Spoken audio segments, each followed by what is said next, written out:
45 años, maestra, casada, 2 hijos y vive en Montevideo. Fecha de ingreso el 2 de marzo de este año en puerta de emergencia del Hospital Pasteur. Motivo Mirá, Gabriela, perdón, Sí. porque yo empezamos con esto y no me presenté. Yo soy la doctora Castro, algunos me conocerán de los que cursaron por el Pasteur, otros no. Pertenezco a la Clínica Quirúrgica 1.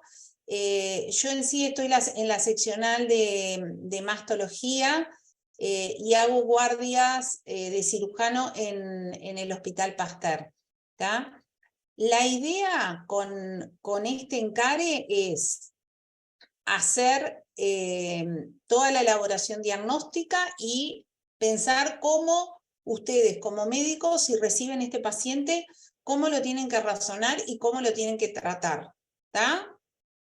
En sí sirve de base para el concurso, pero lo que más importa es que les dé como una visión de cómo se tienen que parar frente a un paciente que se presenta con esta patología, ¿tá? Dale, seguí.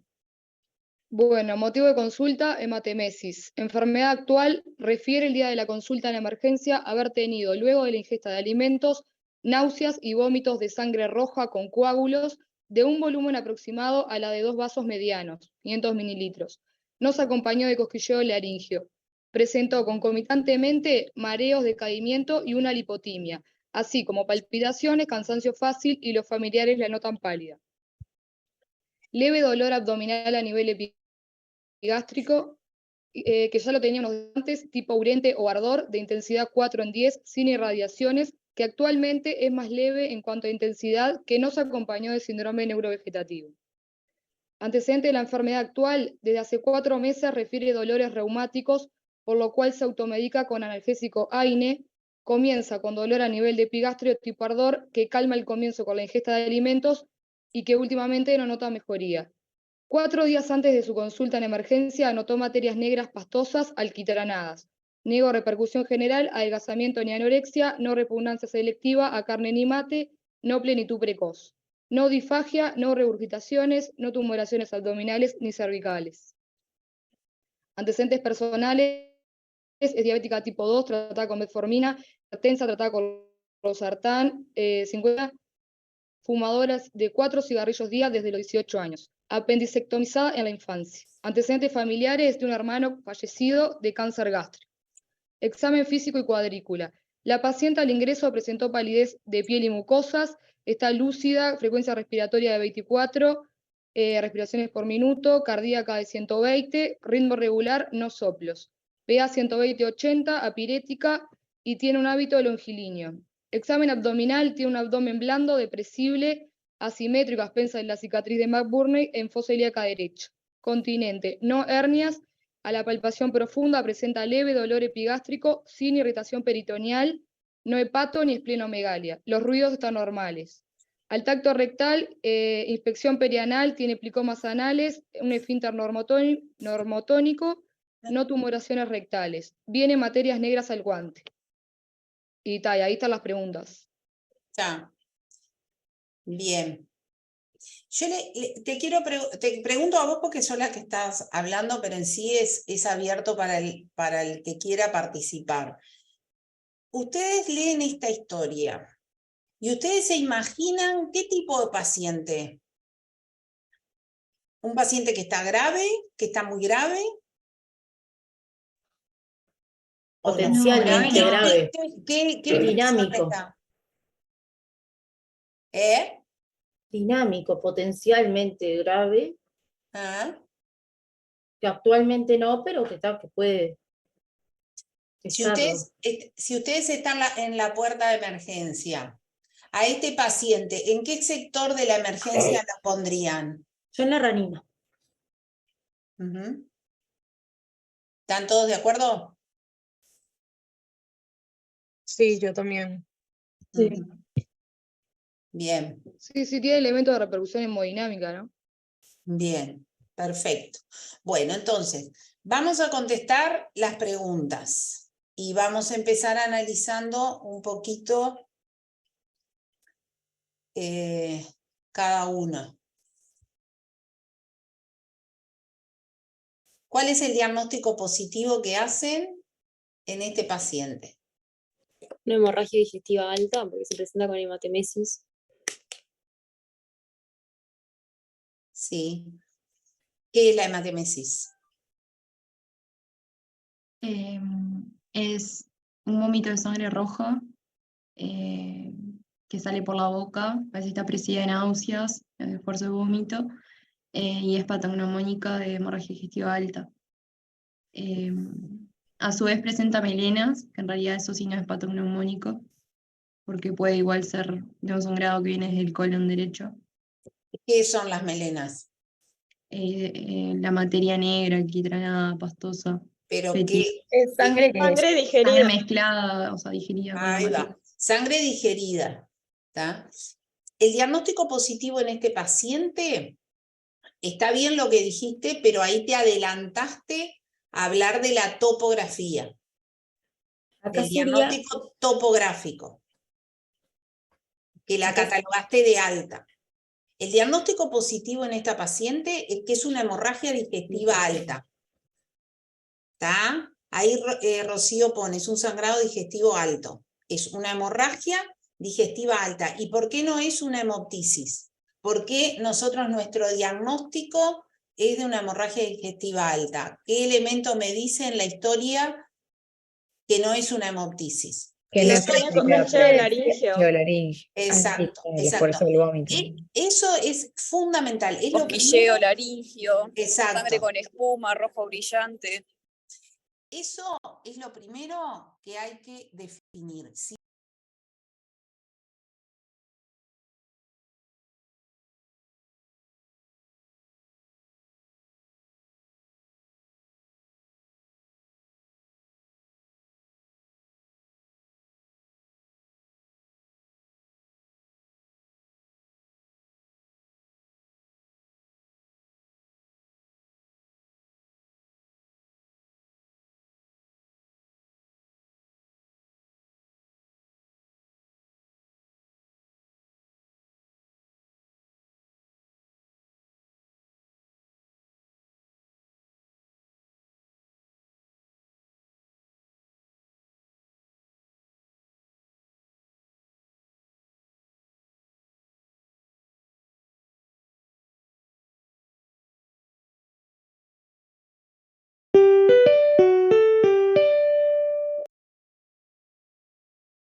Hola, hola.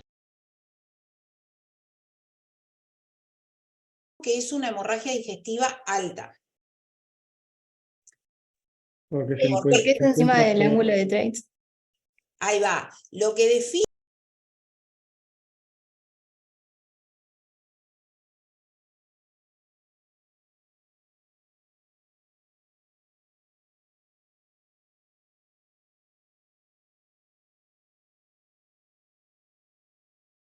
donde termina la llanta,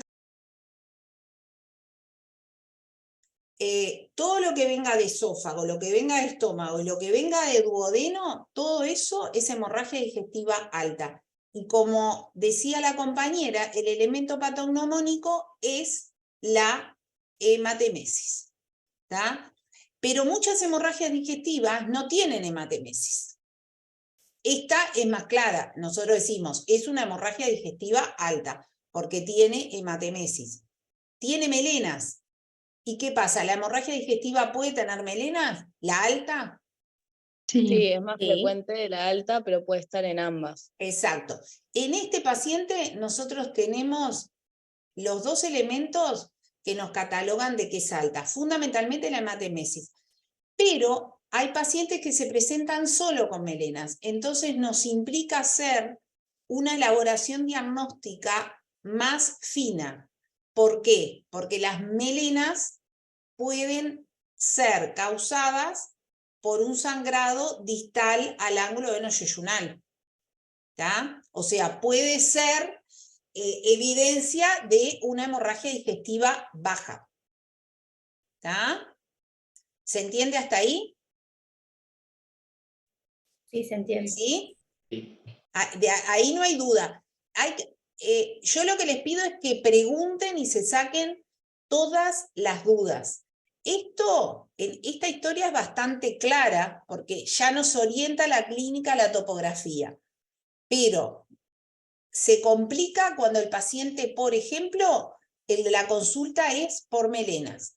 Entonces ahí nos implica una elaboración diagnóstica de un interrogatorio del tránsito digestivo alto y del tránsito digestivo bajo más fino. Y muchas veces terminamos el interrogatorio y no definimos si es alta o es baja. Y tenemos que recurrir a la paraclínica, ¿tá? A los exámenes paraclínicos de auxilio de la semiología clínica. Entonces, Profe, acá planteamos diferencial de hemoptisis o como nos está diciendo que tiene el cosquilleo laringio, no lo planteamos. no, el dato se lo dan para que ustedes lo utilicen. Listo. El diagnóstico, si a ustedes les preguntan en esta paciente diagnóstico diferencial, ustedes tienen que decir que no van a plantear un diagnóstico diferencial con hemoptisis porque el paciente tiene claramente una hematemesis y en la historia nos dice que no tiene cosquilleo laringio. No nos dice después la semiología de esa sangre, por ejemplo, lo de que es aireada, de que es tipo espumosa. A ver, esos son elementos que si los tienen, sirve, pero a veces es muy difícil sacar esos elementos en la clínica. De que el paciente se dé cuenta, salvo que vos lo veas, una hemoptisis con esas características. Generalmente el cosquilleo laringio es lo que más refiere en el caso de que sea una hemoptisis. Acá la tenemos que usar para decir que nuestro diagnóstico diferencial, que nosotros clínicamente, por los elementos que nos plantea la historia, no planteamos diagnósticos diferenciales, porque esto claramente es una hematemesis. Perfecto. ¿Está? Y el diagnóstico positivo es de hemorragia digestiva, no de etiología, porque muchas veces en el diagnóstico positivo ponen la etiología. Acá el diagnóstico clínico positivo es de hemorragia digestiva. ¿Por qué? Por la hematemesis, que también me está sellando la topografía. ¿Está? Vamos a diagnóstico de severidad.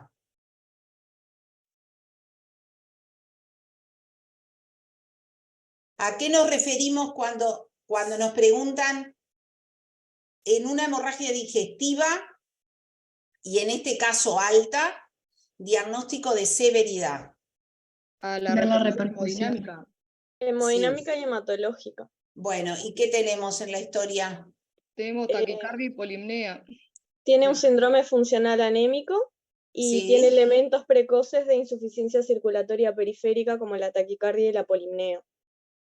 Muy bien. ¿Y qué de síndrome funcional anémico? Tiene la palidez cutánea mucosa, palpitaciones, cansancio fácil, mareos y lipotimia. Exacto. Muy bien. ¿Y de repercusión hemodinámica? Taquicardia y polimnea. En lo que el paciente refiere y en lo que nos muestra la cuadrícula. Taquicardia tiene y polimnea. Sí. ¿Y de la cuadrícula? Yo ahora se me fue la historia, no la puedo... Ahí. De la cuadrícula tiene eso, la palidez cutáneo mucosa, la taquicardia y la polimnea. Sí. ¿Y la presión?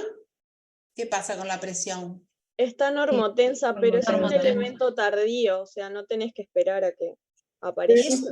Esta es una Es paciente un hipertensa. hipertenso. Exactamente. Es una paciente hipertensa y esta presión nos tiene que llamar la atención, porque puede ser el inicio, todavía no se desbarrancó, pero puede ser el inicio de una repercusión hemodinámica un poquito más severa.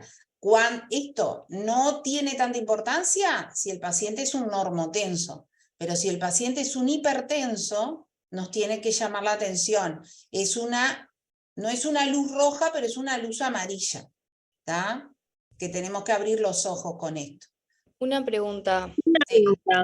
Si el paciente O tiene sea, cifras normales de presión dentro del rango de normalidad, o sea, tiene un tratamiento acorde, está bien controlada su hipertensión, igualmente nos tiene que llamar la atención que tenga estas cifras. Y bueno, no es un dato que nos preocupe mucho en este momento, porque no está hipotenso, pero tenemos que tener ojo. Por eso decía que es una luz amarilla, lo tenemos que tener muy presente. Además, esta paciente está taquicárdica. Entonces, seguramente esta presión, ¿tá?, en este paciente hipertenso lo está compensando, y si este sangrado continúa, esto va a descender. ¿Tá?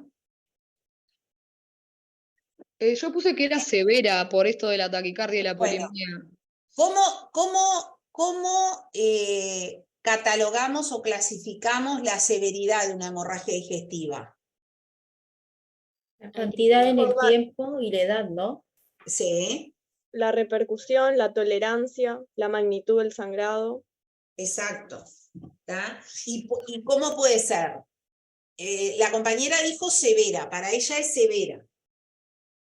Pero, Para mí el paciente con una hemorragia severa no es este paciente. claro, Sí, Para severa mí es de sería moderada a mejor. severa.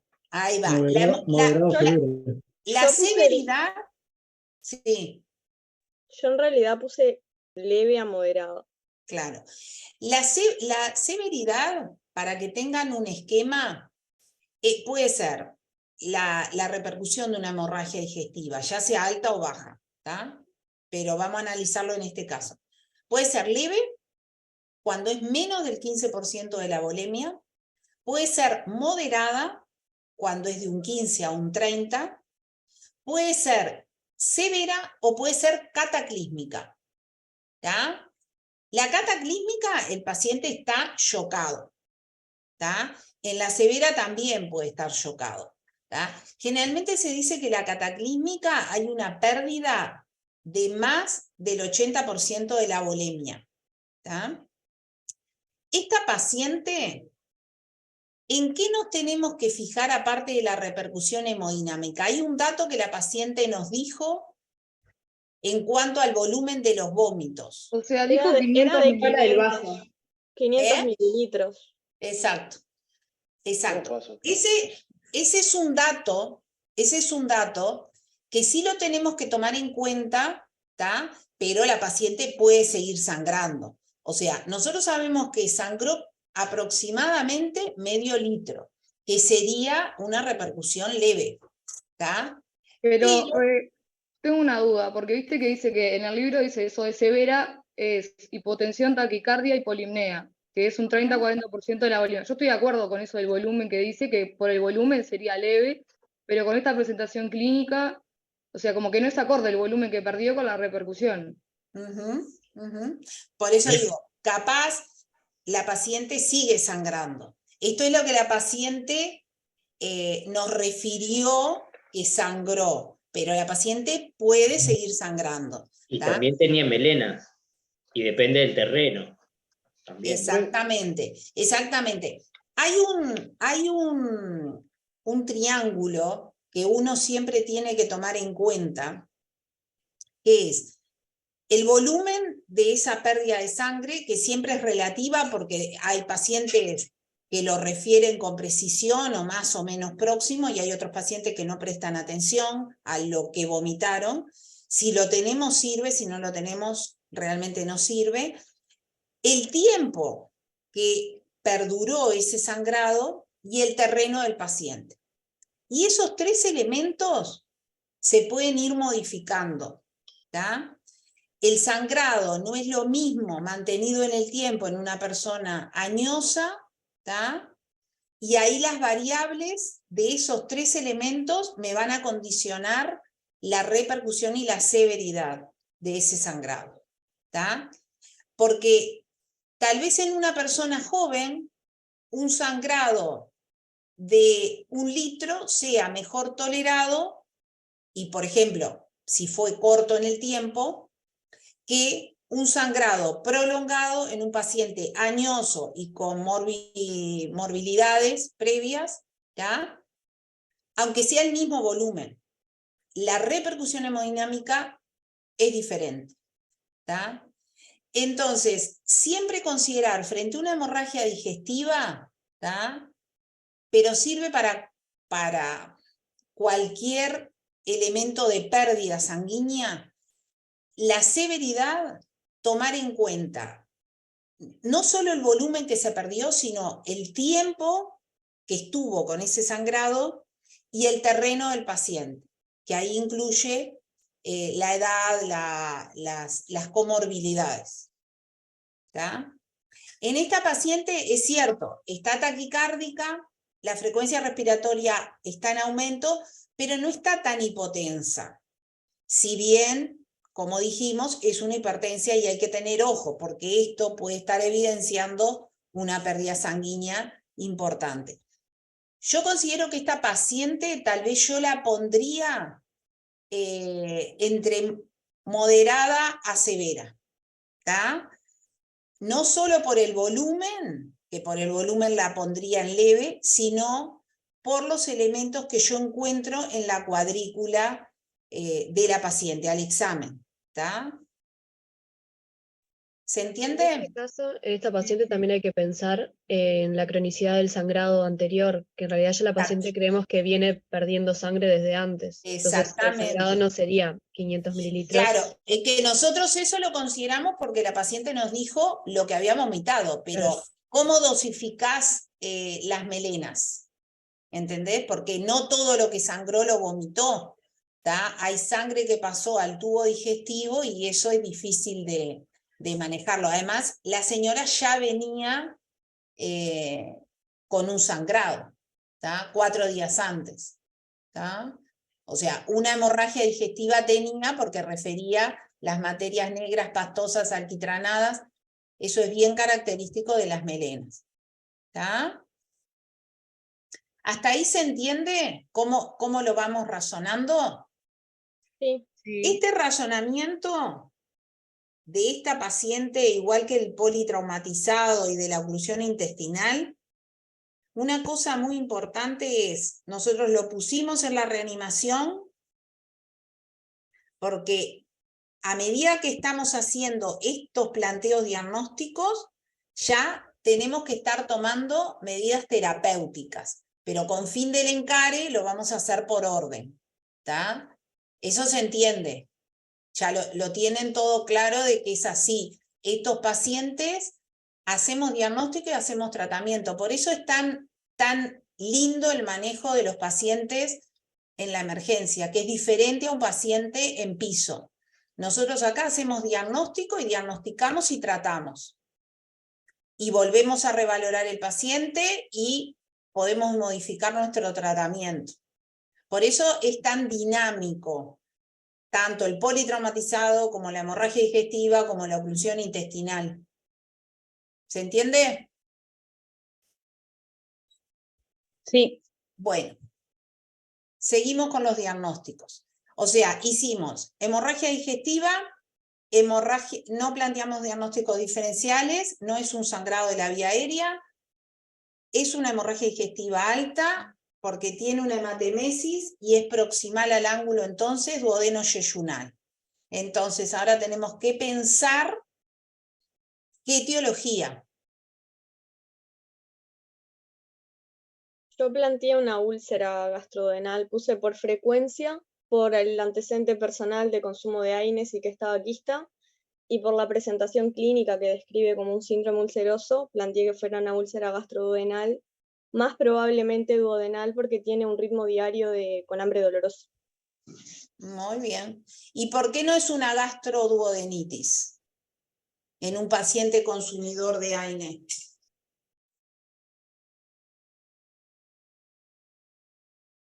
Por la severidad. La gastroduodenitis da una hemorragia digestiva alta más bien leve, y esta tiende a ser moderada. No. Pueden dar hemorragias digestivas severas, las gastroduodenitis. ¿Por qué no es una...? ¿Por qué no pensamos o lo pensamos más alejado que pueda ser una gastroduodenitis? Porque perfectamente el autoconsumo de AINE da las gastroenteritis. Pero la compañera dijo que El tenía síndrome un ulceroso. ritmo exacto. Eso me orienta más a que sea una úlcera gastroduodenal. ¿Y por qué duodenal? ¿Cómo es la presentación de la úlcera gástrica?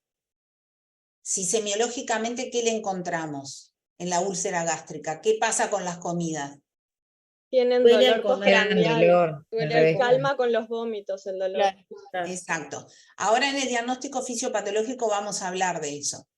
¿Por qué la úlcera duodenal, la úlcera gástrica cuando come duele y por qué la úlcera duodenal cuando come se alivia?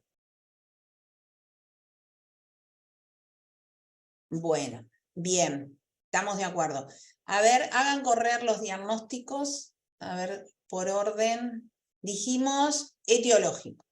Perfecto. ¿Y planteamos algún otro diagnóstico etiológico? Porque acá uno plantea estos, está correcto, porque además tenemos elementos que nos apoyan. Por ejemplo, para la gastroenteritis el consumo de AINE, también el consumo de AINE para el tabaquismo, el ritmo diario o la periodicidad, en este caso mucha periodicidad. Cuando el paciente tiene una sintomatología de pocos meses, es muy difícil sacar periodicidad. La periodicidad la dan en los años. Acá Lucía dice neoplasia. ¿Por qué no es un cáncer de estómago? Porque no tiene descarté. plenitud precoz ni repugnancia selectiva. Eso también lo Tampoco tiene- aporta la No historia. presenta plenitud de precoz. hambre. Y tampoco Repercusión tiene general signos de tampoco. repercusión general. No tiene repercusión general, claro, no tiene Sí. adelgazamiento. Sí, acuérdense en igual que las neoplasias gástricas, cuando dan una repercusión general, lo dan en el tiempo, ya es avanzado, ¿no? En general, cuando debutan, pueden no tener repercusión general. ¿Tá? Los síntomas pueden ser esto, una hemorragia digestiva, una hematemesis. ¿Tá? Pero esta paciente tiene mucho elemento de lo otro, por ejemplo, ese ritmo, ese consumo de AINE, que uno pensaría de inicio que puede ser una enfermedad ulcerosa gastrodenal o una gastroenteritis, y más alejado un cáncer gástrico, ¿tá? O un cáncer de También la edad de la paciente, ¿no? Que orienta más a que sea. Sí, pero acuérdense, la edad no es argumento para nosotros apoyar el diagnóstico de neoplasma, porque vemos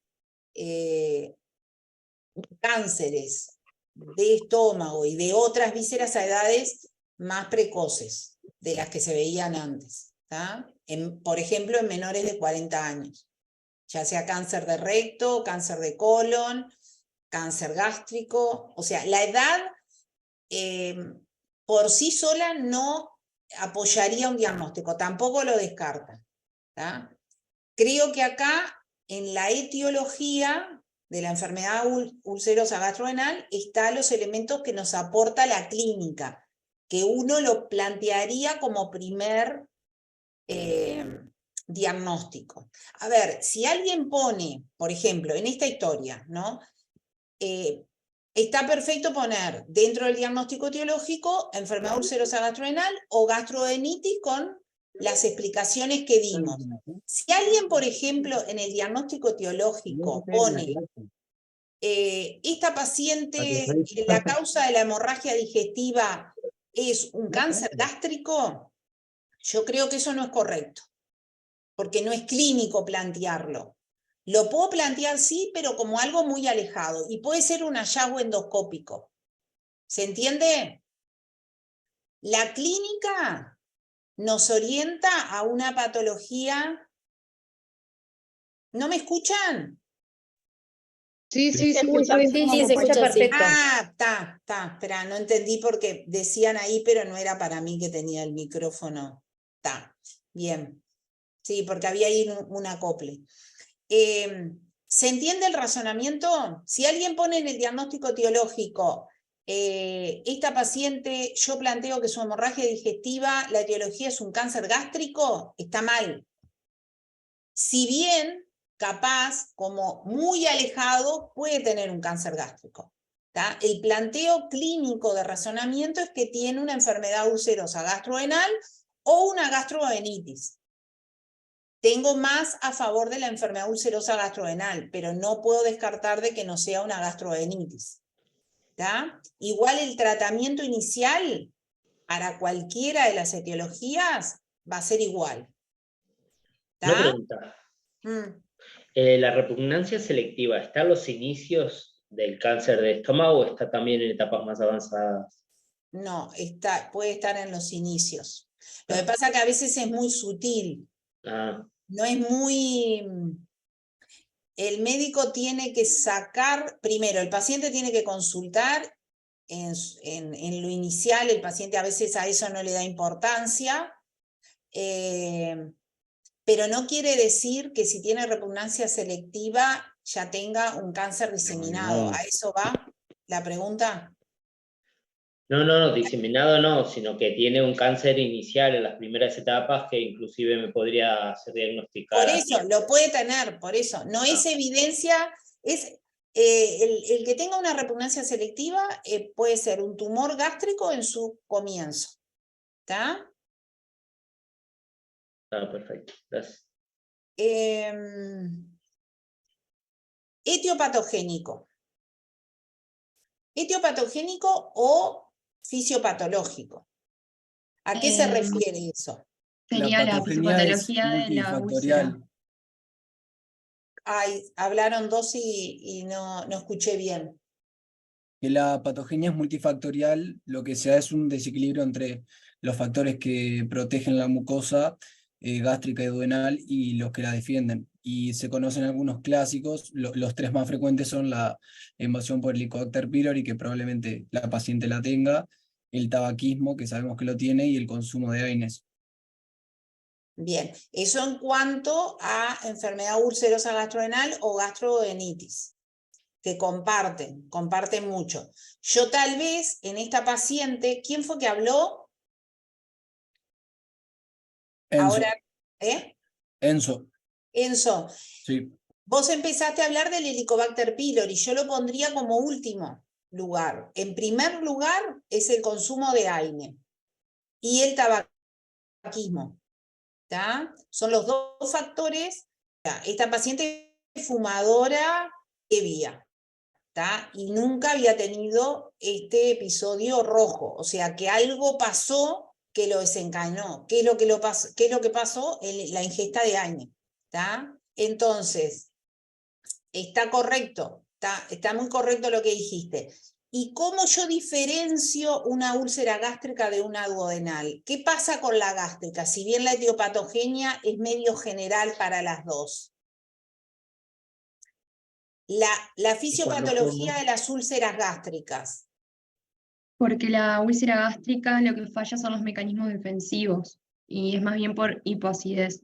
Y la duodenal aumenta los mecanismos agresores. Exactamente. Sería por hiperacidez. Exactamente. Todo el ácido pasa hacia el duodeno, que no está preparado para eso, y bueno, entonces ahí es donde se erosiona las diferentes capas del órgano. En este caso primero la mucosa puede llegar a la muscular, y ahí da el sangrado, como fue lo que pasó acá, y a veces son sangrados importantes que requieren, que los procedimientos endoscópicos no alcanzan y requieren cirugía.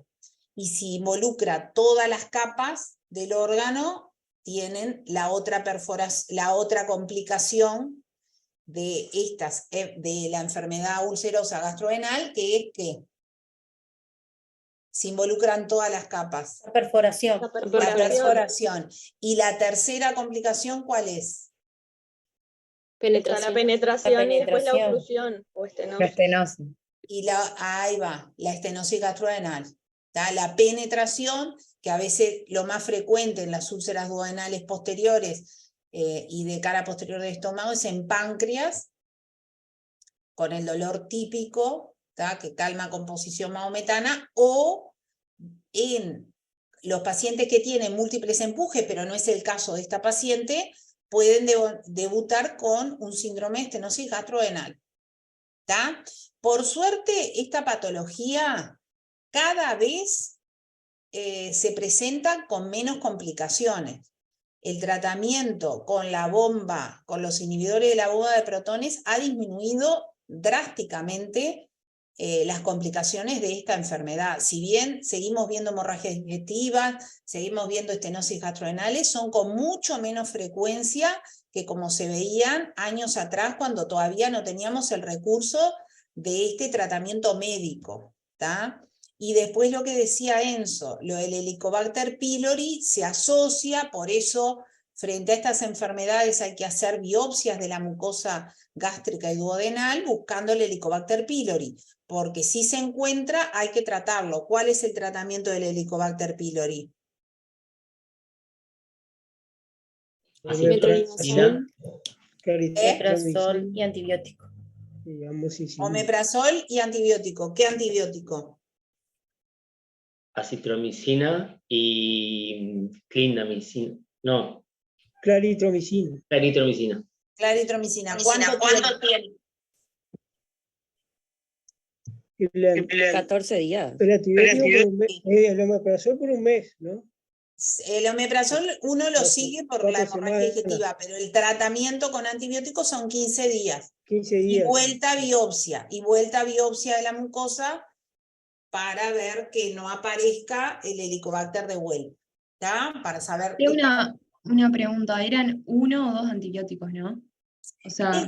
Mirá, cuando empezaron ahora el tratamiento es con la claritromicina. Antes se hacía con la amoxicilina, ¿tá? Amoxicilina y se hacía una zinc, y ahora se hace solo con la claritromicina 15 días.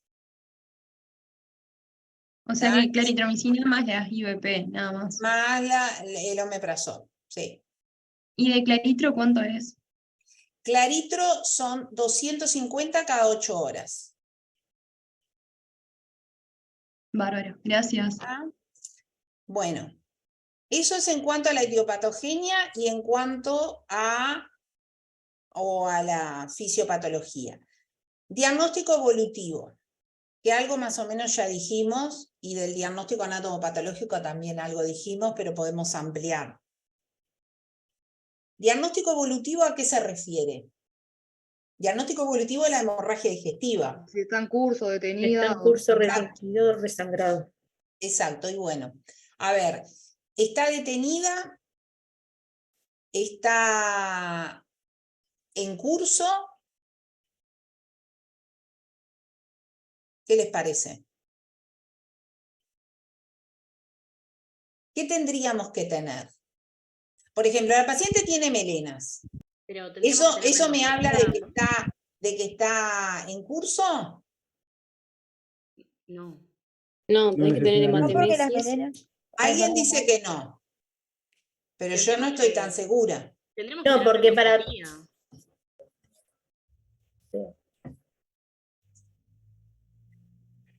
Las melenas pueden estar presentes hasta 72 horas después que paró el sangrado. Exactamente. Capaz, si la paciente, justo estamos ahí en el límite, ella empezó hace 4 días con las melenas, ¿tá? Capaz sangró y lo que está movilizando es un sangrado de algo que ya pasó. Pero lo que habla en el día, o sea, lo que relata en el día, eso sí, en realidad podría estar en curso, ¿no?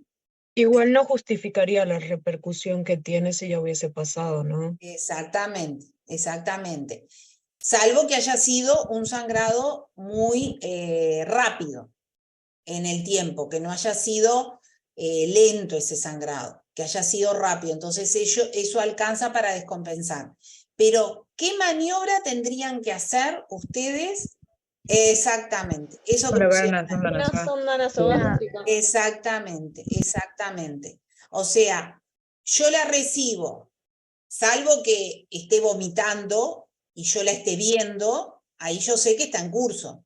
Pero si ella me refiere que vomitó y ahora en la reanimación no vomitó más y está con las melenas, yo digo, yo tengo que saber si esto está en curso o no. Entonces, el diagnóstico semiológico que yo, la maniobra semiológica que yo tengo para saber es colocar una sonda nasogástrica. Si la sonda nasogástrica me viene sangre roja, yo le hago un lavado gástrico con suero por la sonda nasogástrica y me viene sangre roja, digo que el sangrado está en curso.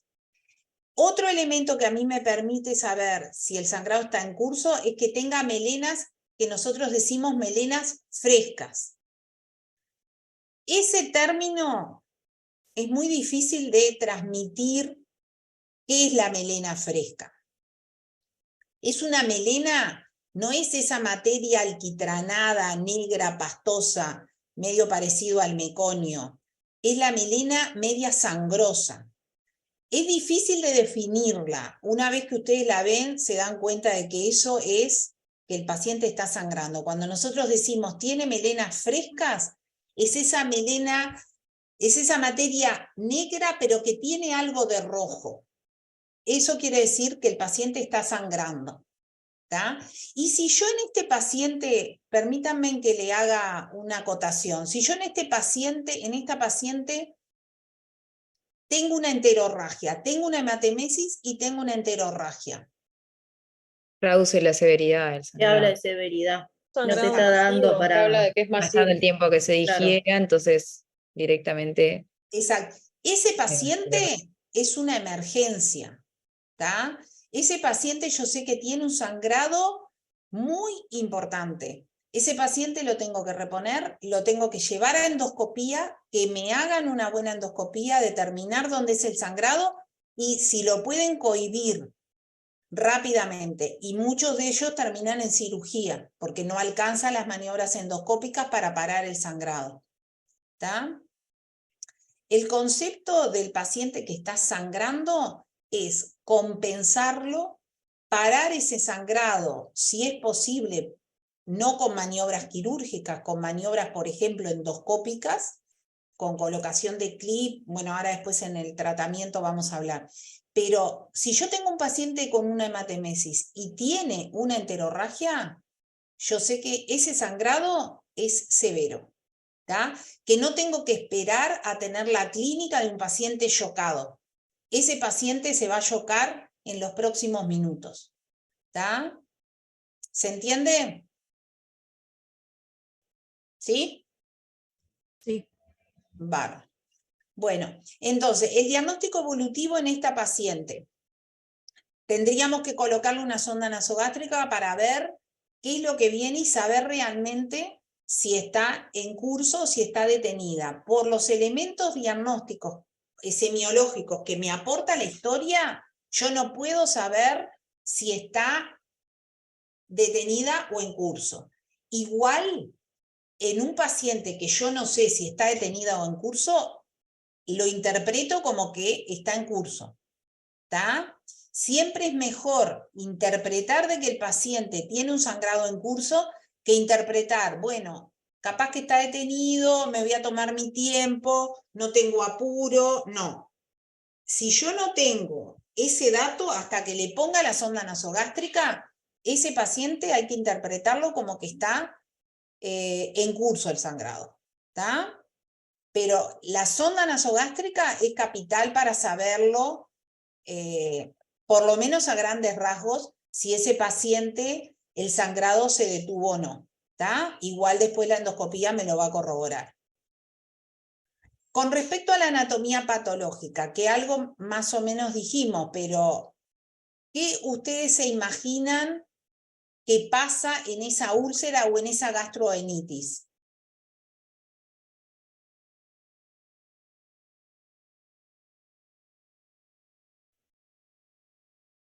O sea, en lo macro... ¿Qué es lo que pasa con la mucosa? Ulcerado. Sí. ¿Y cómo son esas úlceras? En forma de sacabocado. Exacto. ¿Ya? ¿Y cómo la diferencian de la úlcera neoplásica? Yo creo que es por los pliegues, ¿no? Que van hacia adentro. Confluentes. Exacto. Exacto. Eso en general lo tenemos con una imagen, ¿no? O con con un gastroduodeno o con la endoscopía, ¿tá? Pero en general, con la endoscopía nosotros nos da idea si macroscópicamente esa úlcera puede tener una etiología neoplásica o es una úlcera péptica, benigna, gástrica o duodenal, ¿tá? Cuando se amputan los pliegues, nos orientan más a que la úlcera sea neoplásica, ¿tá? Y ustedes piensan, hablando esto de la anatomía patológica, cuando tienen un paciente que tuvo una hematemesis y ustedes después le van a pedir estudios, entre ellos una endoscopía. ¿Será que el endoscopista puede hacer una biopsia si encuentra sospecha de que pueda ser una úlcera péptica? En agudo no creo, no. En diferido sí. Si está sangrando o no. Si el paciente sangró y ahora tiene un sangrado detenido y el endoscopista encuentra sospecha, puede sí hacer una biopsia, ¿tá? Pero si está sangrando, no. Se deja para otra etapa, ¿tá? En diferido, ¿tá? Se va a repetir la endoscopía. El endoscopista tiene que poner esos hallazgos y volver a recoordinar la endoscopía, ¿tá? Bueno. ¿Hasta ahí alguna duda? ¿No había una forma de saberlo con amoníaco o algo así, midiendo para saber si estaba con el Helicobacter pylori? ¿Cómo?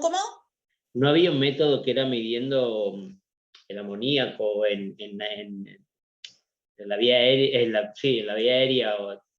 El test de urea. ¿Eso para qué? Para diagnosticar la Helicobacter pylori. Bueno, puede ser, pero no te puedo asegurar que sea así. En general, el Helicobacter pylori se diagnostica por biopsia. Pero puede ser que te aproximes con algún estudio que no sea la biopsia hacia la presencia de un Helicobacter pylori. Igual, te digo, en un paciente que está sangrando, no importa. Por eso decía cuando mencionaron el Helicobacter pylori, como en la etiopatogenia, es como en último lugar, ¿no? Acá la causa es el consumo de AINE. Si bien puede estar incidiendo y puede estar asociado a el consumo de estos medicamentos, también el Helicobacter pylori, creo que la biopsia acá para buscar eso no importa tanto, ¿tá? Igual se puede hacer después en diferido, ¿tá? Después que pase todo el episodio agudo, hacer una biopsia buscando el Helicobacter pylori, si no mejora con el tratamiento médico solo con omeprazol, ¿tá? Que esa también es una prueba, porque yo lo empiezo a tratar con omeprazol, con una bomba de omeprazol de inhibidores de la bomba de protones, y si no mejora clínicamente, tengo que estar pensando, bueno, ¿y no será que acá hay algo más que el efecto de los medicamentos capaz tendrá? Entonces ahí se puede plantear una nueva endoscopía, biopsia, ya cuando el sangrado está dominado, ¿tá? Y no hay riesgo de resangrado, no antes de las 72 horas. Yo tengo una duda. En este caso, que sospechamos que sea una úlcera duodenal, en caso de que se confirme, ¿no es que haces tratamiento empírico? Que no necesitas la confirmación. Eso es lo otro, del Helicobacter. Sí, porque yo había leído que en la gástrica sí precisas biopsia, pero en duodenal no. Bueno, en general se precisan en las dos, pero no está mal cuando vemos que no responde rápidamente al tratamiento con la bomba, empezar un tratamiento empírico del Helicobacter. No está mal, más en estos pacientes que nosotros sabemos que la biopsia la vamos a diferir. ¿Ah? Gracias. Bueno, diagnóstico de complicación y repercusiones. ¿Qué complicaciones podemos tener? Son las que ya nombramos, ¿no? Perforación, penetración, estenosis. O, no sé si complicación de la úlcera o de la...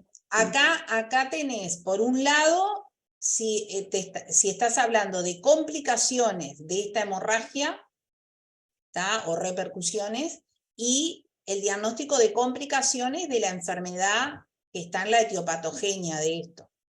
Que esas ya las mencionamos, ¿tá? Que son las otras complicaciones de la enfermedad ulcerosa gastrodenal. Y de esta puede ser, o sea, de la hemorragia puede ser un shock hipovolémico. Exacto, que el paciente siga sangrando y evolucione a un shock hipovolémico. ¿Tá? Y además, profe, ¿me escucha? Sí. Y además que en realidad como que tengo entendido que uno de los principales riesgos es que el paciente se muera, por ejemplo, de asfixia, ahogado. Vos decís porque se aspire. Sí, o sea, cuando aspire el contenido. Sí. Eso en general en un paciente lúcido no pasa, pero te pueden traer un paciente a la emergencia que haya perdido el conocimiento, que venga con una depresión de conciencia. Entonces ahí... Creo que lo de la asfixia se daba más en la hemoptisis, creo. Creo que ahí sí, tenías como... Sí, eso sí. Ahí va, bien. En la hemorragia digestiva, si vos tenés una alteración de conciencia del paciente, que sí lo podés tener en un paciente chocado, ahí hay que proteger la vía aérea, primero, según el Glasgow puede tener indicación de intubación orotraqueal, y después de colocación de sonda nasogástrica para aspirar el contenido gástrico. ¿Tá? En esta paciente que está consciente, está lúcida, ese riesgo no lo tenemos. ¿Tá? Pero sí de que esta hemorragia digestiva le determine al paciente un shock hipovolémico porque sigue sangrando. Eso sí. Y el shock, ¿qué repercusiones, en qué parénquimas van a tener repercusiones? Sistema nervioso central, riñón y... pero sistema nervioso central es muy genérico. ¿Cómo se presenta al paciente? Ya lo dijimos recién. Reflexión de la conciencia. Dipotimia, ¿tá? Y pérdida de conocimiento. Depresión del cesorio, el encéfalo. ¿Qué otros órganos son sensibles a la hipoxia y al bajo gasto? El corazón. Porque, a ver, una cosa importante es pensar que en un paciente que está con una hemorragia digestiva, no solo está perdiendo volumen, está perdiendo volemia, sino que está perdiendo glóbulos rojos que llevan oxígeno. Eso lo lleva a una hipoxemia. ¿Tá? Entonces, el encéfalo es muy sensible a la falta de oxígeno. Entonces, ahí vamos a tener repercusiones. Cardiovascular. Cardiovascular, ¿qué es lo que puede dar? El angor. Sí. El infarto. El infarto. Las palpitaciones de rebote. Que tal. Arritmias. Arritmias, todo. Bien. ¿Qué otro? ¿Qué otro órgano? Riñón. Renal. Riñón. ¿Qué es lo que da? Prerrenal. Disminución de la diuresis. ¿Tá? Por eso al paciente, cuando está en un estado de shock, hay que monitorizar la diuresis, ¿tá? Para ver la repercusión, para ver la reposición, perdón. ¿Tá? Y después, esos son los 3 órganos más importantes. Pero después, ¿qué otro órgano se ve afectado en el shock hipovolémico? A nivel de piel. Piel y músculos. ¿Tá? El paciente que está chocado, igual que el paciente anémico crónico, no que está chocado, pero que tiene una anemia importante, el paciente está cansado. ¿Tá? No le llega sangre y oxígeno a los músculos. El paciente no se puede levantar de la cama. Eso es porque le falta oxígeno a los músculos. ¿Tá? Entonces el paciente no es de los órganos más importantes, pero sí implica de que ese paciente le va a costar deambular, caminar, porque bueno, y por eso el paciente está disneico, está polimneico. ¿Ya? Este Bien. paciente igual tuvo una lipotimia. A mí se me había pasado. Tuvo una lipotimia, sí. Sí, pero ahora el paciente está lúcido, o sea, eso determinó un bajo gasto, indudablemente que tuvo una repercusión encefálica porque determinó esa lipotimia, pero eso después lo recuperó sin mediar tratamiento, ¿tá? O sea que eso me está diciendo que posiblemente este paciente capaz no sigue sangrando, ¿tá? Bueno. ¿Y el diagnóstico de estado biológico del paciente o de terreno? ¿Ustedes qué me dirían? ¿Es un paciente con un buen terreno, con un terreno moderado o con un mal terreno? Yo puse que tenía un terreno aceptable porque si bien es diabética, hipertensa, tabaquista, no tiene afección cardiovascular, respiratoria. Sí. En realidad no sabemos, no tenemos tantos datos igual, ¿no? No.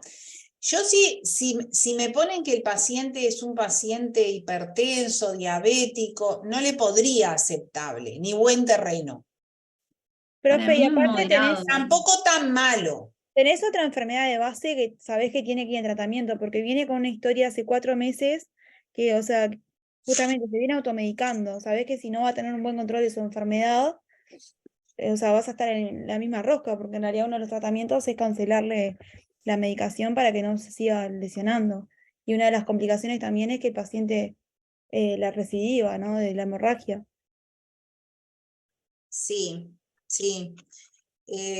Por eso capaz dividen lo regional, o sea, en lo local y en lo general, y de lo local hablar de eso que decía la compañera, y de lo general que asienta en la paciente con esas características. El terreno o estado biológico se refiere a todas aquellas patologías que no son el motivo de consulta, ¿no? O sea, esta patología, que es una hemorragia digestiva, posiblemente por una úlcera gastrodenal, asienta en un paciente joven sin ninguna tara ni ninguna morbilidad o con morbilidades. Este paciente tiene morbilidades.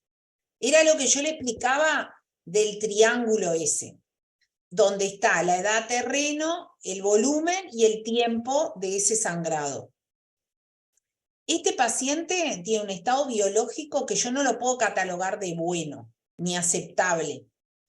Y aceptable yo no lo utilizaría. Yo diría, es un buen terreno porque no tiene ninguna comorbilidad y es una paciente joven, eso sería un buen terreno. ¿Tá? O es un terreno moderado o malo. Este estaría dentro del moderado, porque tampoco es malo, no es un añoso, no tiene una insuficiencia cardíaca, no es un EPOC severo, no es un diabético totalmente descontrolado, no ha tenido infarto, no es un paciente panvascular, que eso yo le diría que es un mal terreno. ¿Entienden? O EPOC. Sí. EPOC, claro. Eso sirve para otras historias. Referido a esto, creo que no es bueno, tampoco es malo, está en el medio. Es moderado. ¿Tá? Bueno, y ahora empieza lo más lindo, porque todo esto nosotros lo tenemos que hacer, le diría en 5 minutos, todos los planteos diagnósticos. Si yo estoy en la emergencia y tengo que ir a qué exámenes le voy a pedir y cómo lo voy a tratar.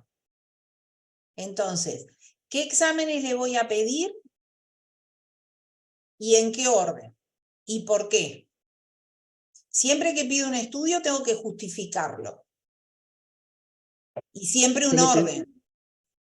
Yo lo primero que haría sería sacarle muestras justamente para la clasificación ABO-RH para una posible reperfusión. El segundo estudio sería un hemograma para clasificar justamente la anemia y la repercusión de la misma. Y teniendo en cuenta que la hemoglobina puede no haber descendido porque, o sea, no desciende enseguida que aparecen las repercusiones. Le pediría una acrasis porque voy a estar pensando que también puedo hacer una fibro entonces para ver temas de resangrados y una valoración general. Iono, azocrea y funciones de simbolograma hepático como para una valoración general. ¿Todos están de acuerdo?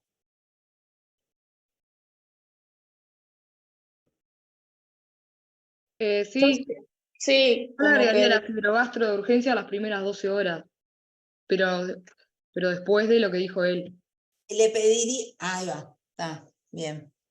Está, porque alguien podía decir, yo le pido primero una fibrogastro. ¿Qué te va a decir el endoscopista cuando vos le pidas la fibrogastro? Llamás y decís, necesito una fibrogastroscopía. si lo preparaste o si Si lo estuvo preparaste, en la si lo sala. Y la paraclínica. Si el No. paciente está Si le pusiste una hemodinámicamente sonda, estable, ¿Sí si el qué? paciente está si el paciente está hemodinámicamente estable, Sí, eso te va a preguntar, sí. si le pusiste Y una para sonda eso, nasogástrica y le eso, hiciste el lavado para que él pueda entrar bien. Eso. Este paciente, hemorragia digestiva es reposición. A medida que yo le voy haciendo estos diagnósticos, le digo a la enfermera que le ponga 2 Avocat en cada brazo, 14, y lo empiezo a reponer. Si con sangre, mejor. Si no, con reposición. Ahora vamos a hablar bien del tratamiento. Y la sonda nasogástrica para lavarle ese estómago y cuando venga el endoscopista que pueda ver, que le haga el estudio lo más rápido posible. Si yo no le pongo la sonda nasogástrica, el endoscopista va a entrar, va a tener el estómago y el duodeno lleno de coágulos, no me va a ver nada y va a tener que hacer él el lavado perdiendo tiempo. ¿Tá? Estos pacientes, si ustedes están en el interior solos, lo primero que tienen que hacer son estas cosas. La reposición con suero, con sangre lo ideal, porque lo que pierde sangre tengo que reponer sangre. Y lo único que voy a necesitar es la clasificación sanguínea. Todo lo demás puede ser obviable. Lo puedo pedir después en diferido. Lo que pasa que para no pinchar varias veces al paciente, yo le hago. Con la misma muestra haces todo, ¿o no? Bueno, a veces tengo que sacar un poco más de sangre. ¿Tá? Pero en orden de prioridad sería entonces primero la clasificación sanguínea. Clasificación sanguínea. El hemograma, Después el como dijo hemograma. el compañero, al principio puede no estar alterado. Entonces, ¿para qué lo voy a pedir? Pero me sirve porque Para si está después la alterado, transfundir. exactamente, yo sé de qué partí. Pero igual no es importante para iniciar el tratamiento. Lo que sí necesito es la clasificación. ¿Tá? Funcional hepático no necesito. Crasis, solo si tengo sospecha de que pueda tener una alteración de la crasis. Por ejemplo, un paciente anticoagulado. El paciente anticoagulado sí yo tengo que tener una crasis de inicio, al mismo tiempo que la clasificación. Pero en esta paciente no. Lo que pasa es que tenemos metido en la cabeza de que le pedimos todo eso. ¿Tá? Lo mismo que la valoración renal. Si el paciente está orinando, ¿por qué va a tener alterado la función renal? Igual la pido para saber de qué parto, pero el estudio más importante es la clasificación sanguínea. ¿Tá? Para Y el dialograma también sería un poco importante, ¿no? A la hora de la reposición para saber el tema de los electrolitos. Sí, claro, pero si estuvo con mucho vómito, si no, igual tampoco va a estar muy alterado. Pero son los estudios que yo pido. Por ejemplo, el funcional hepático directamente no. Es un gasto de dinero y estás sometiendo a trabajo a la gente del laboratorio innecesario porque no te va a servir de nada. ¿Tá? Si tenés sospecha de que tiene una patología hepática, que tiene una hepatopatía, bueno, lo pediría. ¿Tá? Por eso siempre pregúntense para qué piden el estudio. ¿Tá? Una pregunta. ¿Puedes una pregunta? Sí. Gasometría en este caso. O sea, o sea, capaz que no es prioritario para iniciar el tratamiento, pero no, o sea, no lo pedís así como con la misma jerarquía de. Claro, está polimneico, ¿tá? Generalmente a este paciente cuando ingresa en la reanimación se le pone un oxímetro, ¿tá? Y ahí yo ya tengo una oximetría aproximada. ¿tá? Si lo veo muy polimnéico, y bueno, puedo pedir una gasometría a ver si, y más en esta paciente que es una diabética, si hay alguna alteración metabólica por su diabetes, ¿tá? Que tenga una acidosis que venga por parte de su diabetes, pero creo que en este paciente no me va a cambiar mucho tener una gasometría o no. ¿Tá? Bien. Tengo una pregunta. Después de la sonda nasogástrica de hacer lavado con suero oficio, ¿también administramos eritromicina para acelerar el vaciamiento gástrico o no? No. Eso no. Eso no. Eso en principio en la emergencia no lo hacemos. ¿Tá? El segundo estudio que vamos a pedir es una endoscopía. ¿Y qué es lo que nos va a mostrar la endoscopía? ¿Cuál es el objetivo de pedir una endoscopía? La justificación.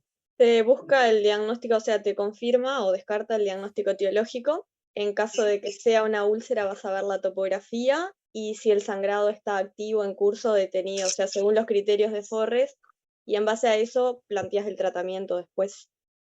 Exacto. ¿Y cuáles son los criterios de Forres?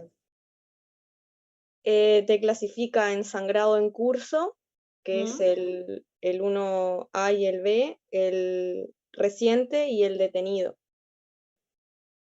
Que vas a ver si es en chorro, si es en napa, si es un coágulo. No los tengo acá, lo estoy diciendo en memoria. Si Ahí alguien va. los tiene, perdón. Eso es muy importante, porque nos está hablando de la severidad, nos está hablando del riesgo de resangrado, según el hallazgo endoscópico, y por lo tanto nos está condicionando el tratamiento. ¿Tá? Son 3 grupos, 1, 2 y 3.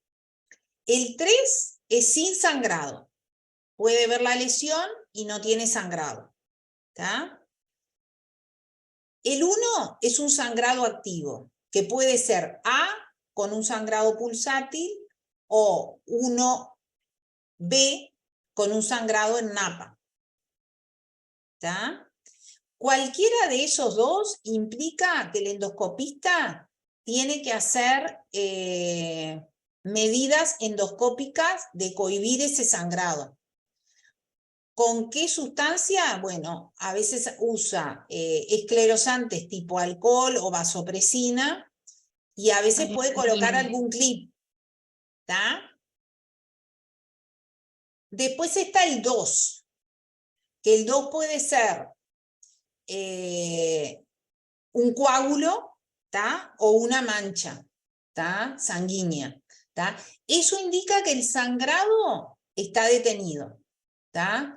Y eso da cierta tranquilidad. Muchas veces en el grado 2 de Forres, igual el endoscopista, si ve clara la lesión, puede inyectar alguna sustancia vasopresora.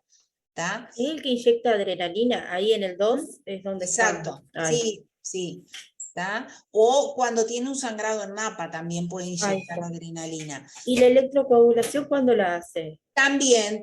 Ahí. Eso es, tanto cuando tiene un sangrado pulsátil, la electrocoagulación, son todos recursos que tiene el endoscopista que los puede usar en cualquiera de esos grados.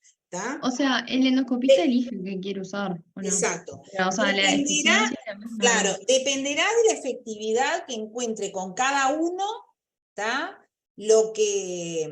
Cómo va a perseguir él, ¿tá? Pero el 1A y el 1B es a los que nosotros le tenemos más miedo, ¿tá? El cirujano ahí tiene que estar muy alerta porque si bien el endoscopista hace maniobras hemostáticas, el riesgo de resangrado en esas lesiones es de más de un 80%. Entonces tengo una pregunta. Sí. En caso de que vos le hagas o sea, que el endoscopista le haga hemostasis y vuelva a sangrar, ¿vos seguís probando el tratamiento endoscópico y cuántas veces probás o vas directamente a la cirugía? Bien la pregunta. A eso iba con la explicación de que en el 1, ya sea 1A o 1B, ¿tá? es cuando al cirujano lo pone más nervioso, porque tiene un 80% de resangrado. El paciente que tuvo una hemorragia digestiva o que tiene una hemorragia digestiva, si lo tenemos que llevar a cirugía, siempre lo tenemos que llevar en las mejores condiciones. La mortalidad es altísima si uno lleva un paciente que está sangrando. Por eso al endoscopista siempre le decimos que trate de hemostasiarlo con alguna maniobra endoscópica, aunque nosotros después tengamos que ir a la cirugía. Y la cirugía, la indicación de cirugía, a veces es fácil y otras veces no es tan fácil definir el momento que uno lleva al paciente. Ustedes lo van a ver después en el hospital, que muchas veces se discute, que muchas veces se toman en cuenta muchos factores, no solo el Forres, se tiene que tomar en cuenta desde la edad del paciente, las morbilidades del paciente, si el banco de sangre del lugar donde se asiste el paciente tiene sangre suficiente. Son muchos factores a tomar en cuenta, no solo los endoscópicos, pero los endoscópicos son muy importantes. Si yo tengo un paciente con un Forres 1A o 1B, el riesgo de resangrado es tan alto que yo tendría que considerar a este paciente llevarlo a cirugías en las próximas horas. Lo que pasa que el tratamiento médico en base a la bomba de protones a veces es tan eficiente que si yo logro una hemostasis endoscópica y le instauro el tratamiento, el paciente puede no resangrar. Por eso estos pacientes, una vez que los saco de la reanimación, van a ir a un CTI. El seguimiento va a ser en un CTI, porque si este paciente, a pesar de las maniobras endoscópicas, resangra, yo lo tengo que llevar a bloque quirúrgico. ¿Tá? En general, no es que el paciente ingresa, le hago la endoscopía, tiene un Forres 1A, que vamos a poner el más feo, ¿tá? El endoscopista le hace un procedimiento endoscópico que es eficiente. Entonces el paciente va a CTI, le pongo todo el arsenal terapéutico médico de la bomba de protones con un goteo permanente, ¿tá? Y puede ser que el paciente no resangre. Diferente es el paciente, por eso le digo que a veces es fácil la decisión y otras veces no tanto. Cuando el paciente le hago la endoscopía, tiene 1A, el endoscopista le hace el procedimiento endoscópico y me dice, no logro hemostasiar. Bueno, a ese paciente lo subo a bloque quirúrgico y le hago una hemostasis quirúrgica. ¿Tá? Yo siempre digo, a veces, no solo en este paciente, al cirujano le es más difícil decir, no voy a operar a este paciente, que decir lo voy a operar.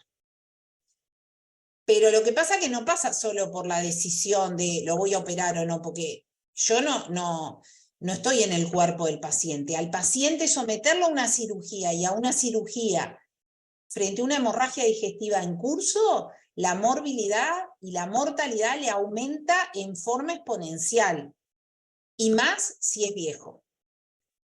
Por eso se discute tanto frente a una hemorragia digestiva las consideraciones que tengo que hacer, no solo endoscópicas, sino clínicas, para llevar al paciente a una hemostasis quirúrgica.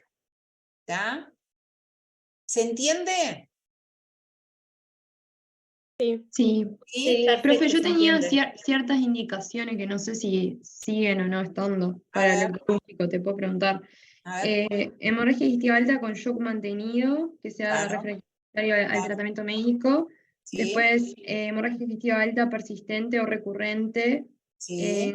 joven sano luego de la segunda recurrencia o anciano con comorbilidad luego de la primera recurrencia. Por ejemplo, si no tenés sangre, esa es una condicionante importante. Si vos abocás, te metés en un tratamiento médico y el hemoterapeuta te dice, no tengo más sangre para pasarle a este paciente, y el paciente está con un sangrado que va y viene, y bueno, hay que operarlo. ¿Está? Ahí va. Y después tenía limitantes mayores para el tratamiento, que está, problemas transfusionales, era lo que acabas de decir, creo. Exacto. Yo creo que esas son las más, hasta diría más claras, pero entra toda una gama de grises en ese tratamiento que empieza a pesar el terreno del paciente, en qué lugar estás, si tenés un CTI, ¿entendés? Claro, hay tipo opciones que no son tan graves, pero que... Exactamente. Que eso es lo que... Lo consideras. Eso es lo que nos hace pensar y en equipo razonar de cuál es la mejor opción para ese paciente. ¿Entendés? Y en sí se pueden quedar con el concepto. Siempre que se pueda hacer un tratamiento endoscópico, siempre. Primero el tratamiento endoscópico, aunque después lo vaya a llevar a la cirugía, porque lo voy a llevar mejor compensados. En el caso de que fuera a la cirugía, si me dio un tratamiento endoscópico que le pusieron un vasopresor, que disminuyó el sangrado, voy a llevar a un paciente en mejores condiciones a la cirugía, con mejores posibilidades de sobrevida, y va a ser menos complicaciones. ¿Ya? Por supuesto que nadie duda que si el endoscopista ve un grueso vaso, como a veces lo ve, y no logra hemostasiar, y bueno, va a ir como se pueda el paciente. ¿tá? Pero siempre hay que insistir en los procedimientos endoscópicos que frenen o totalmente o parcialmente ese sangrado. ¿tá? Y la unidad de estos pacientes tiene que ser en unidad de cuidados intensivos. ¿tá? Ese es el otro concepto. ¿Le pedirían algún otro estudio?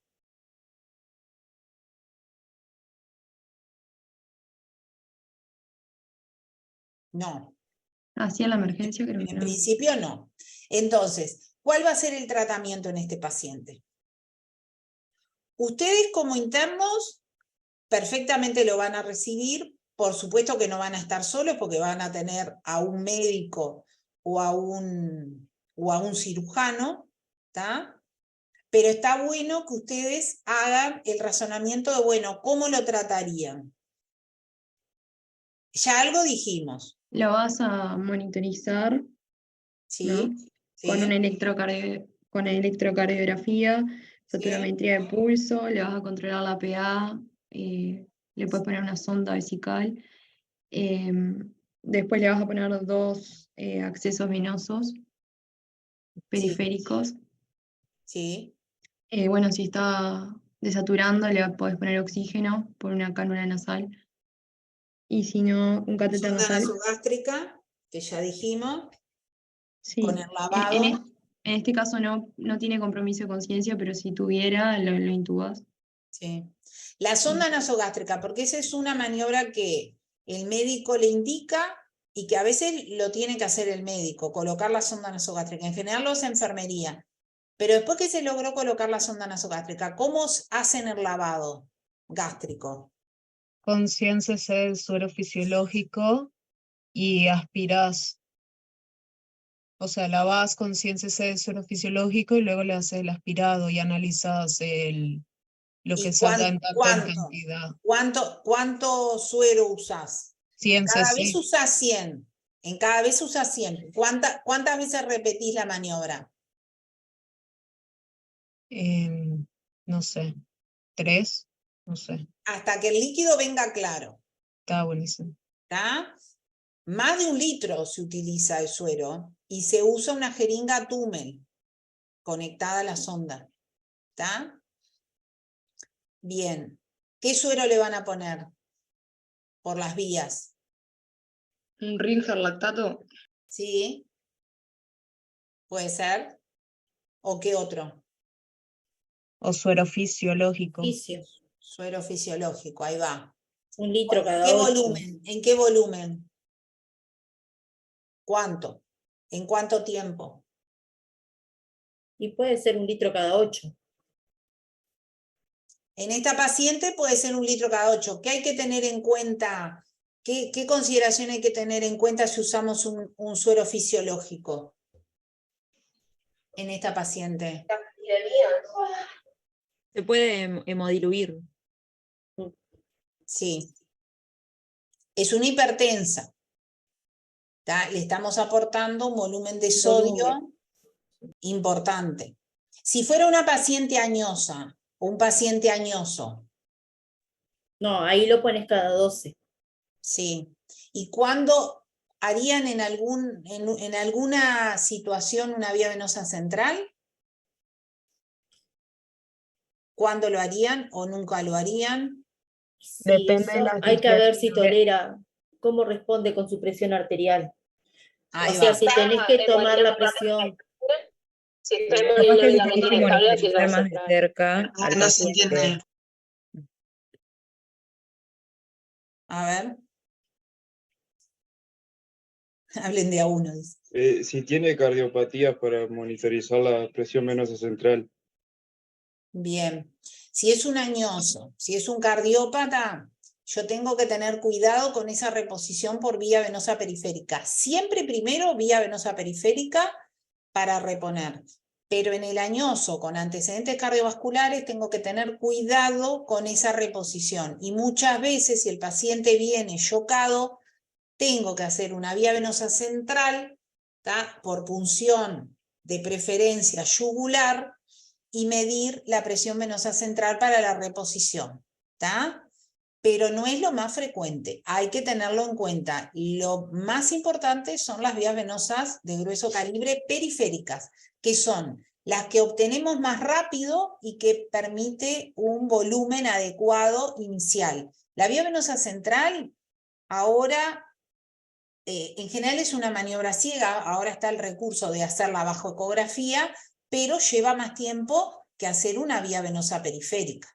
¿Tá? Por la vía venosa periférica, ¿qué medicación le voy a aportar? Omeprazol también, ¿no? Omeprazol, ¿cuánto? 80 miligramos en bolo. ¿Cuánto? ¿Cuánto? 80 miligramos intravenoso en bolo. Sí. Y bueno, hasta si sigue sangrando, se lo puede dejar con 40. Y Sí. si no, con 20. ¿Cada 8. Intravenoso cada 8. Perfecto. Después, esa es la reposición en la hemorragia digestiva, la reposición, primero con bolo y después de mantenimiento. ¿Tá? Acá no tenemos el peso del paciente, ¿tá? Pero en un adulto perfectamente se puede hacer 40. ¿Tá? Metoclopramida después. Sí. 10 ¿Cuánto? miligramos intravenoso cada 8. Sí. ¿Eso para qué? Antiemético, ¿no? Antiemético para los vómitos. Bien. ¿Qué más? Estaba con dolor la señora. Profe, ¿pueden repetir lo del omeprazol? Era 80 miligramos endovenoso en bolo y después por BIC, por bomba de infusión continua. Sí, Por ¿cuánto? bomba de infusión cuando sigue activa la hemorragia. Ah, bien.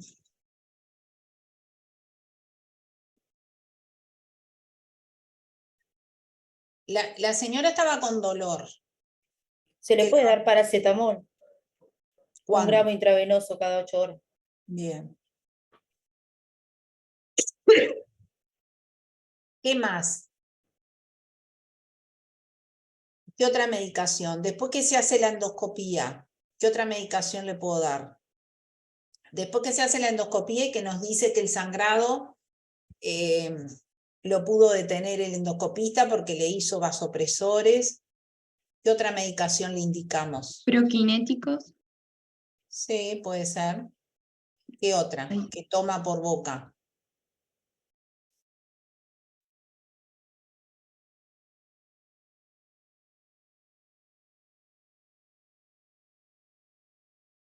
Gelal. ¿Ah? Eso se le dan 1 o 2 cucharadas, ¿tá? Cada 4 horas, cada 6 horas, ¿tá? Que le forma toda una película protectora en el estómago y en el duodeno. ¿Tá?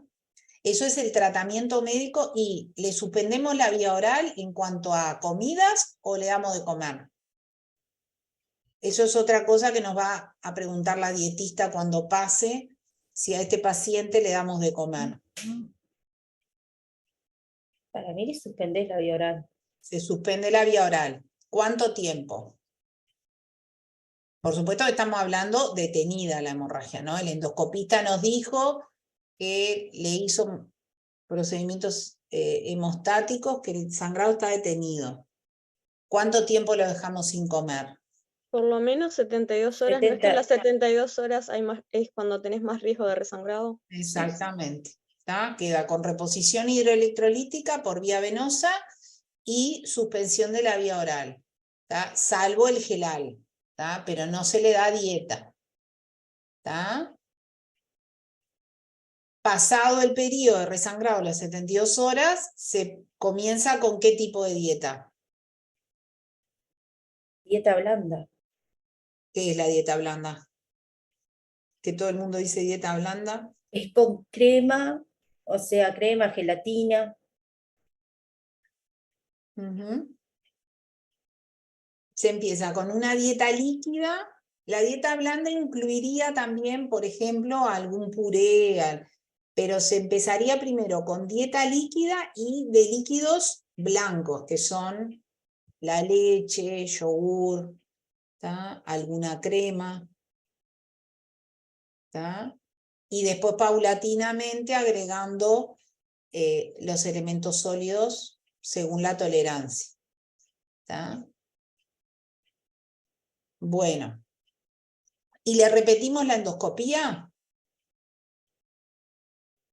Sí, se repite a los 3 días y después se repite al mes, creo, ¿no? En general, más o menos esos son los plazos. Va a depender de cómo se va evolucionando el paciente. Si el paciente tiene riesgo de resangrado, y bueno, tendremos que anticipar esa endoscopía. Si clínicamente viene todo en retroceso, se repite al tercer día. ¿Tá? Ahí se comienza con la vía oral, ¿tá? Y si el paciente está asintomático, se da de alta con control en policlínica. ¿Y cuáles serían las maniobras profilácticas de esta enfermedad? El tratamiento de la etiología de la úlcera higiénico-dietético, evitando los agentes irritantes como el mate, el café, el té, evitar periodos postprandiales prolongados, o sea, mayor a 3 horas para evitar la secreción ácida gástrica, que abandone el hábito tabáquico, el consumo de AINES, situaciones estresantes, y después farmacológico. Bien. Y con respecto al Helicobacter, ¿qué le diríamos? Si el paciente no le hicieron biopsia cuando estaba sangrando, ¿qué le pedimos al endoscopista? El endoscopista igual lo hace. A las 72 horas, cuando le pedimos la de control, o al mes, en general, si a las 72 horas no sangra, se lo hace ahí. Le hace una biopsia de la mucosa y busca el Helicobacter. O la otra eventualidad, como dijeron ustedes, si se comienza el tratamiento empírico ya no tiene valor hacerle la biopsia, ¿no? La biopsia se hace si no se optó por el tratamiento empírico y bueno, se sigue buscando el Helicobacter. Una consulta, profe. El omeprazol dijimos que era primero en bolo 80. Sí. Y después, ¿por cuánto tiempo se mantiene? Después es 40, en general en adultos seguimos con 40 miligramos cada 4 horas en la hemorragia digestiva.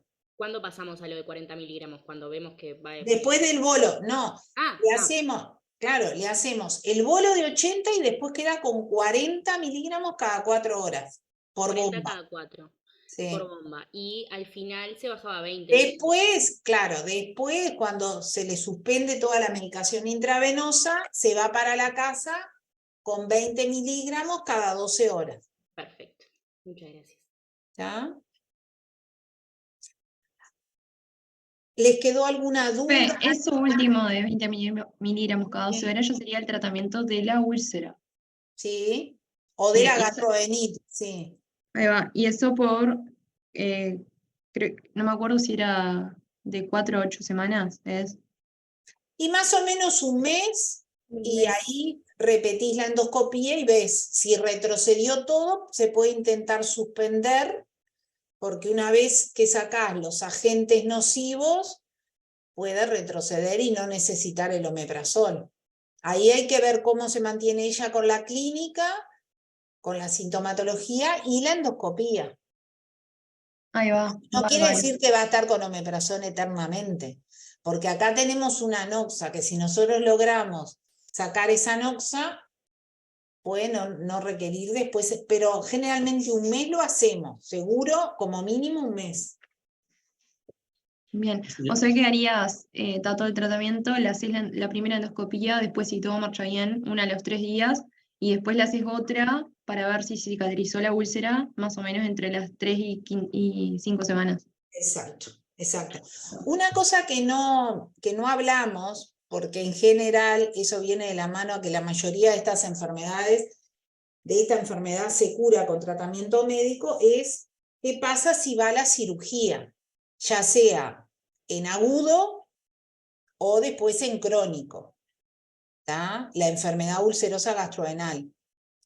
Si va en agudo, porque resangró o porque el endoscopista no logra una hemostasis endoscópica eficiente, ¿tá? Lo que hay que hacer es ir a la cirugía, hacer una laparotomía, que en general es una mediana supraumbilical, puede ser extendida infraumbilical, siempre mediana, ir a identificar el estómago y el duodeno y hacer una antropíloro-duodenotomía, que es abrir el estómago y el píloro y el duodeno en forma longitudinal. Depende mucho de los hallazgos endoscópicos. Capaz que el endoscopista me dice la úlcera es gástrica, ¿tá? Pero una cosa que puede pasar y que no es infrecuente es que vea el estómago lleno de coágulos, que no fue suficiente el lavado, que está sangrando, que ve sangre que ocupa el estómago y no puede identificar la úlcera.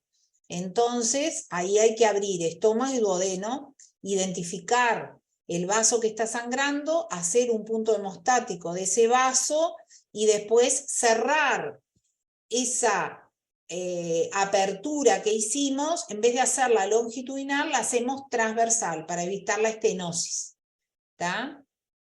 Eso es en agudo cuando está sangrando. Se puede asociar una cirugía que es como tratamiento de la enfermedad ulcerosa, que es asociar una denervación, que es hacer la vagotomía troncal, que es cortar el vago en su inervación hacia el estómago y duodeno, ¿tá? Y después está toda aquella, por ejemplo, si llega a ser una gastroduodenitis que no mejora con tratamiento médico, a veces termina si sigue sangrando y el paciente se choca a pesar del tratamiento médico, la gastroenteritis es una erosión de todo el estómago. A veces terminan en una gastrectomía total para tratar de parar el sangrado, porque en la gastroenteritis yo no tengo un vaso que está en el fondo de la úlcera, es un sangrado como en napa de todo el estómago, ¿ya?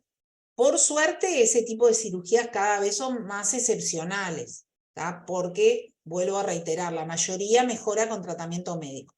Y después están las cirugías en la enfermedad crónica, o sea, el paciente superó el episodio agudo, que es el sangrado, pero es su segundo sangrado, o tiene elementos de estenosis gastrodenal, o es una úlcera grande que está media penetrada, entonces eso va a requerir un tratamiento quirúrgico, y ahí puede ser desde una resección del estómago y una reconstrucción del tránsito digestivo, como por ejemplo es la antrectomía, que es sacar el sector distal del estómago, que es donde está el mayor porcentaje de células productoras de ácido clorhídrico, ¿tá? Y después la reconstrucción del tránsito digestivo, que es ascender o el duodeno o el yeyuno al estómago, ¿tá? Para que tengan una idea de las cirugías que se pueden hacer frente a esta patología, ¿tá? En agudo siempre es ir a ligar el vaso sangrante, ¿tá? Y generalmente, como el paciente siempre está con repercusión hemodinámica, no da tiempo para hacer procedimientos resectivos. Siempre se trata de hacer el procedimiento hemostático, que no lo logró el endoscopista, hacerlo el cirujano, pero no embarcarse en una gastrectomía, salvo que sea una gastroenteritis, ¿se entiende? Porque está sometiendo al paciente a una cirugía más prolongada con mayor riesgo de mortalidad. ¿Se entendió? Sí, profe, bárbaro. ¿Sí? Muchas gracias. Sí. No sé si tienen, ya hay gente que se está desconectando, pero si tienen alguna duda, creo que más o menos yo fui siguiendo las cosas por el chat, no sé si las fuimos contestando, no sé si alguno tiene alguna pregunta, algo que no le hayamos contestado en la elaboración de la discusión de la historia. Yo tengo una cortita. A ver. En el suero que le vamos a dar para reposición, ¿no sería 1 litro cada 4 en vez de cada 8? Porque cada 8 no sería como un basal. Lo que pasa que en esta paciente, acordate que es una hipertensa, no está con una hipotensión importante, entonces generalmente empezamos con un basal y vemos cómo es la respuesta. Por eso yo decía que estos pacientes son muy dinámicos. Uno tiene que ser muy cauteloso con la cantidad de volumen que uno le va dando. Y tenemos que monitorizar continuamente, a medida que le vamos pasando el suero, cómo va su frecuencia cardíaca, cómo va su frecuencia respiratoria, cómo va su presión arterial, ¿tá? Porque no en esta paciente que es joven, pero si es más añoso, tú le aportás mucho y podés encharcarlo en cuanto a provocar un edema agudo de pulmón, porque no tiene el manejo del volumen adecuado. Y si es una hipertensa, podés hacer un repique por su hipertensión. Ojo los hipertensos con el suero fisiológico. Por eso siempre de inicio que podamos usar mejor Ringer lactato, ¿tá? Que es lo más fisiológico. Valga la redundancia. Ok, gracias. ¿Ah? ¿Quedó claro? ¿Sí? A mí no me quedó muy claro el tratamiento para el Helicobacter pylori. Sí. Eran si 2 antibióticos y un inhibidor de la bomba de protones, ¿no? Bomba de protones sí. Antes se usaban 2 antibióticos, ¿tá? Que era la amoxicilina y algunos usaban el metronidazol, pero actualmente se está usando la claritromicina, por lo menos 15 días. Ahí está. ¿Y en qué dosis era? 250 cada 8. Cada 8. Gracias. ¿Ah? Bueno, Ulises, me parece que quedó todo el tema. Lo que pasa que es muy extenso y uno se empieza después a dispersar, pero Estuvo creo bárbaro, que profe. esta clase no. Lo que pasa que este encare está planificado como hemorragia digestiva y eso engloba lo alto y lo bajo, ¿tá? En este caso nos centramos, porque hay que focalizarse en uno, que es el alto, pero queda todo el capítulo de hemorragia digestiva baja, que es lo que yo le decía, o se puede presentar con melenas, que puede ser alta o baja si es solo melenas, o se puede presentar con una enterorragia solo o con una rectorragia, ¿tá? Ahí en la hemorragia digestiva baja, a su vez se subdivide. Hemorragia digestiva baja es distal al ángulo veno-yeyunal, pero ahí tenemos 2 tipos de hemorragia digestiva baja, ¿tá? que es la del ángulo duodeno-yeyunal hasta el ángulo derecho del colon, ¿tá? Que se puede manifestar con una enterorragia y con melenas, o la que es distal al ángulo derecho del colon, que esa en general no se manifiesta con melenas, se manifiesta con una enterorragia o una rectorragia, o si el sangrado es más anal, ¿tá? Y ahí se abre toda una gama de etiologías diferentes, desde angiodisplasias, tumores del tubo digestivo del delgado, ¿tá? Tumores de colon, del colon derecho, del colon transverso, del colon sigmoides, tumores rectales y toda la patología anal, ¿tá? Que ahí está cargado de semiología, porque según la topografía es cómo se va a manifestar semiológicamente, ¿tá? En la parte más distal de recto y ano tienen todo el síndrome anal y el síndrome rectal, ¿tá?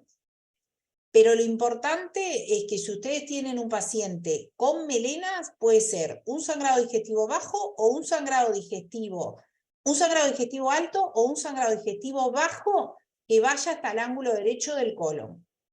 Y ahí hay que estudiar todo el paciente si el paciente consulta solo por melenas. ¿Se entiende? Este paciente era fácil de razonar porque tiene matemesis y nos centraliza en lo que es la hemorragia digestiva alta. Pero muchas veces estos pacientes con melenas y que de la clínica no nos orienta a alto o a bajo, y bueno, empezamos con un estudio de todo el tubo digestivo alto, porque es menos invasivo, pedimos una fibrogastro primero, descartamos el sangrado alto y entonces ahí vamos a estudiar el tubo digestivo, todo el delgado y todo el colon derecho, ¿tá? Que eso es lo que nos queda si el paciente sigue con melenas y descartamos el sangrado proximal al ángulo duodeno-yeyunal, ¿tá? En esos pacientes muchas veces no alcanza la endoscopía, hay que pedir un centellograma y hasta una angiografía, ¿tá? Y recuerden aparte los sangrados digestivos en los pacientes anticoagulados, que cada vez vemos más pacientes anticoagulados, y en eso sí es importante la crasis, ¿tá? Porque puede haber una alteración de la crasis que me esté explicando el sangrado. Otra cosa semiológica es definir y diferenciar lo que es melenas de un paciente consumidor de hierro, que también puede dar unas materias negras que no son melenas, semiológicamente son diferentes a las melenas, pero se puede confundir. Por eso es importante saber si el paciente aparte refiere consumo de hierro, ¿tá? Bueno, ustedes tienen el libro, hay un libro de hemorragia digestiva alta y baja de la clínica, del Pasteur, que posiblemente los que cursaron en el Pasteur lo tengan, los que no cursaron en el Pasteur los pueden conseguir, y creo que ese libro está bueno porque habla de los diagnósticos y habla de las diferentes etiologías según sea la hemorragia digestiva alta y baja, ¿tá? Si no lo leyeron, traten de leerlo, que lo esquematiza bastante bien y le da un pantallazo para lograr esquematizarse cuando ven pacientes con estas características, ¿tá? Muchas gracias. Bueno, suerte. Muchas gracias, estuvo Que muy pasen lindo. bien. Muchas gracias. Chao, gracias.